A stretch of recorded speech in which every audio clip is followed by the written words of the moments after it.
तलाक के बाद सबसे संवेदनशील मुद्दा अब ये रह गया है कि जो बच्चा है वो किसके पास रहे। अक्सर आपको सुनने को मिलता है कि तलाक के बाद अगर बच्चे की कस्टडी के लिए मांग की जाए तो माँ को बच्चों के पूरा अधिकार दिया जाता है और कई जगह पर आपको सुनने को ये भी मिलता है कि पिता को उस पर पूरा अधिकार होता है। और वकील भी आपको ये बताते हैं कि ज़्यादातर केसेस में चाइल्ड कस्टडी जो है वो माँ को दी जाती है। पर क्या वो सच्चाई है? जी नहीं। तो आज हम सच्चाई से रूबरू होते हैं।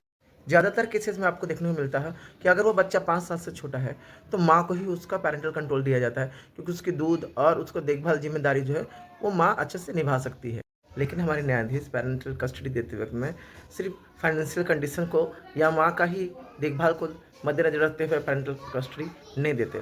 और भी कई ऐसे पॉइंट्स हैं जिसको मद्देनज़र रखते हुए ही जज जो है वो पैरेंटल कस्टडी देते हैं। पैरेंटल कस्टडी को समझने के लिए एक लेटेस्ट जजमेंट 2023 में सुप्रीम कोर्ट द्वारा किया गया सेल्वराज वर्सेस रेवती, जिसमें बच्चे जो था वो सिंस बर्थ जो था वो अपने पिताजी के साथ ही रहा और जब उसकी माँ ने उसको कस्टडी के लिए केस किया तो सुप्रीम कोर्ट ने जजमेंट में साफ कहा कि बच्चे का जो इंटरेस्ट है वो पिता की तरफ ज़्यादा है, तो बच्चे पिता के साथ ही रहेगा, लेकिन माँ को उससे मिलने के लिए दिया गया।